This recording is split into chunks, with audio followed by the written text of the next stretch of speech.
आज मसला यह है कि हमने अपनी दुनियावी ताकतों को तो पावरफुल किया।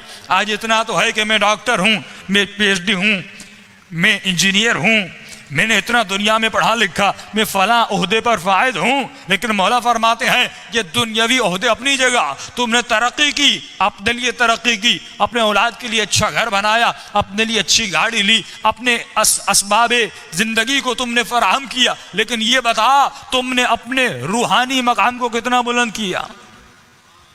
आज तुम्हारी रूहानियत किस लेवल पर है? आज तुम्हारा स्पिरिचुअल पावर किस लेवल पर है? जो मकसद अहले बैत था कि वो इस्तो उतम्मिम मकारिमल अखलाक, नबी फरमाते मैं आया ही इसीलिए ताकि तुम्हारे अखलाक को उरूज पर पहुंचा दूं, तुम्हारे मेयार अखलाक, तुम्हारा किरदार का मेयार इतना बुलंद हो कि फरमाया तू महसूस कर।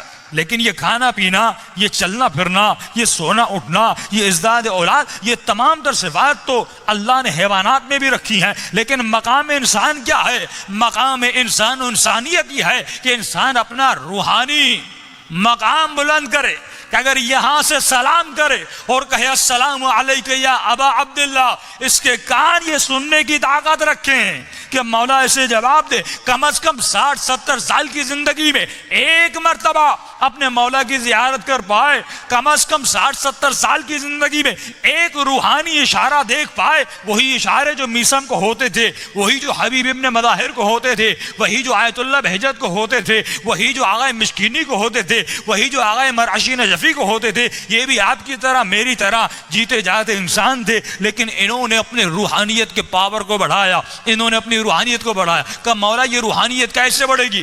पहली बात इमाम ने फरमाया अल-अक़्ल मअबद रहमान, अपनी अक्लों को बुलंद करो। आजकल के माशरे में जवानों को चाहिए अपनी अक्लों से सोचें कि मौला फरमाते हैं कि तफक्कुर अस्साअ अफ़ज़ल मिन 70 सना इबादत, 1 घंटे का सोचना 70 साल की इबादत से अफजल है।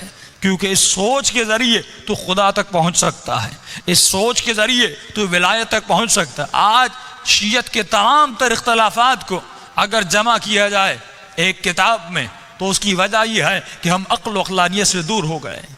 अगर अक्ल व अक़लानियत हमारे मज़हब में आ जाए, हम ये सोचें कि हमें इल्म कहाँ से लेना है, हम ये सोचें ये तमाम तर दलाइल मजहबी और तमाम तर दलाइल अक़लिया जो हैं ये कैसी हैं, ये अक़ल के ज़रिए से हल होती हैं। मेन तरीन पॉइंट हमारे उसूल दीन है कि मौला फरमाते जो इंसान नमाज से दूर है, जो इबादत से दूर है, जो ज़िक्र खुदा से दूर है, इसकी वजह यह है कि इसकी तौहीद सबसे ज़्यादा कमज़ोर है।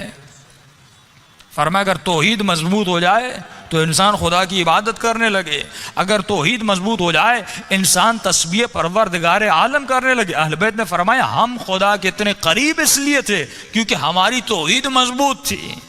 तुमने अल्लाह को माना सिर्फ सुनी हुई बातों से, कि आज अगर पूछा जाए कि खुदा है तो क्यों है, उसके वजूद पर चंद दलाइल दीजिए, शायद नौजवान 4 दलाइल दे सकें, शायद कोई बच्चा दलाइल न दे सके। जब बच्चा बाप से पूछता है बाबा खुदा है तो कैसे है, इस बाप के पास भी कोई जवाब नहीं है।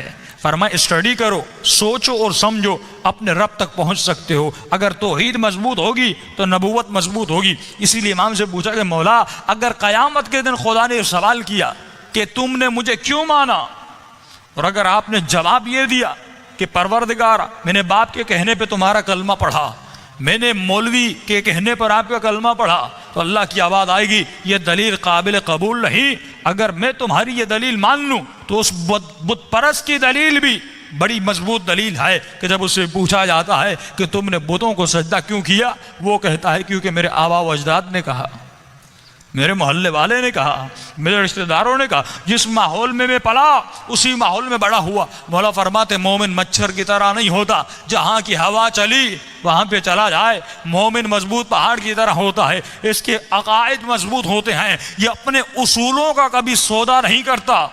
इसका सर कट जाता है लेकिन अपने उसूलों से नहीं हटता, इसकी जान चली जाती है लेकिन अपने उसूलों से नहीं हटता।